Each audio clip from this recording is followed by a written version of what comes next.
Salut à tous, alors aujourd'hui je voulais vous montrer un petit peu les semis que j'ai fait en vue de faire des greffes de tomates.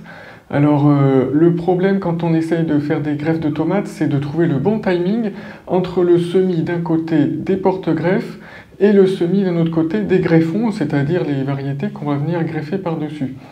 Alors les greffons, eh bien, ce sont toutes les variétés anciennes que j'ai l'habitude de semer, qu'on voit ici. C'est la rose de Berne, la noire de Crimée, la cœur de bœuf, etc. Et donc là, j'en ai semé pas mal dans des bouteilles, comme d'habitude, méthode classique. Et alors, ce que j'ai fait pour que la grosseur... En fait, l'idée, c'est que la grosseur de la tige, là, soit, à la date où on va faire la greffe, soit pile au même diamètre que la grosseur de la tige des porte-greffes. Mais comme les porte-greffes sont des variétés souvent hybrides, après il y en a des anciennes qui poussent, qui sont beaucoup plus vigoureuses, donc qui poussent beaucoup plus rapidement, eh bien je les ai semées en retard, décalées un petit peu en retard par rapport aux greffons qui sont là. Donc en fait, pour gagner de la place aussi, parce que vous voyez ici, j'ai pas énormément de place, j'ai eu l'idée dans une même bouteille de faire 3 séries de semis d'une même variété. Donc vous voyez sur le haut de la bouteille, là je note le nom de la variété. Et donc dans cette bouteille, on voit qu'il y a plein de plants. Alors, je vous mets l'éclairage, on verra peut-être mieux comme ça. Voilà, il y a peut-être 8 ou 9 tiges en tout. Alors j'en ai semé 3 séries. La première série, c'était il y a 3 semaines, c'est celle qui commence à dépasser là. Deuxième série, il y a 2 semaines. Et la troisième série, qui n'est pas encore sortie, juste il y a une petite semaine à peu près.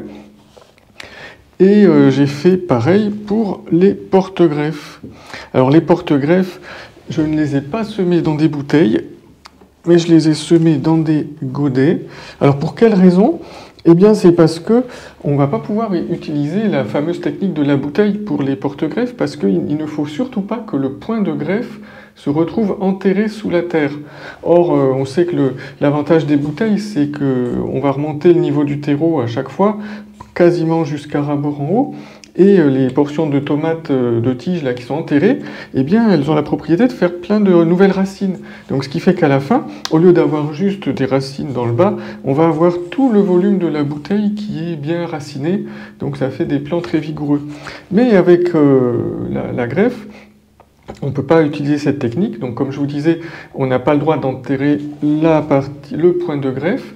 Sinon, il y a la partie haute, la partie du greffon qui commencerait elle-même à émettre ses propres racines. Mais ce n'est pas du tout ce qu'on veut. Nous, ce qu'on veut, c'est bénéficier uniquement des racines du porte-greffe, des racines qui sont super vigoureuses. Donc voilà pourquoi je les ai semés dans des godets. Alors j'ai pris les derniers godets que je vous avais montrés dans une vidéo précédente, là, les godets anti-chignonnage. Donc ce sont des petits paniers d'aquaponie en fait que je réutilise.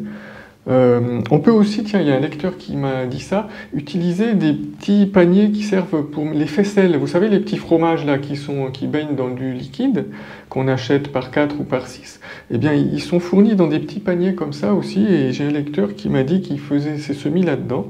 Ça marche sûrement très bien aussi, là. Il va falloir que je m'en procure. Et donc là, les porte-greffes, ils ne sont pas encore sortis, mais ils devraient vraiment pas tarder, parce que je les ai semés il y a une petite semaine. Et alors par contre, un inconvénient que j'ai remarqué avec ces godets anti-chignonnage, comme ils sont très aérés, je ne sais pas si vous voyez là, mais c'est quasiment du grillage, quoi. Il y a l'air qui passe partout. Et donc du coup, j'ai du mal à faire monter la température, parce que la température, idéalement, c'est 22 degrés pour le semis de tomates. Alors j'ai bien mis mes tapis chauffants, là, vous voyez, en dessous. Mais comme c'est aéré de partout, il doit y avoir une circulation d'air qui se fait, et le terreau ne monte pas à plus de 19 degrés, j'ai remarqué, sans la vitre. Alors j'ai rajouté des vitres ce matin, il y a quelques jours, je veux dire, pour augmenter un petit peu la température. J'ai pas remesuré la température après, mais je pense que ça va la conserver un petit peu mieux. Alors pour mesurer la température, j'utilise un thermomètre à sonde, comme ça.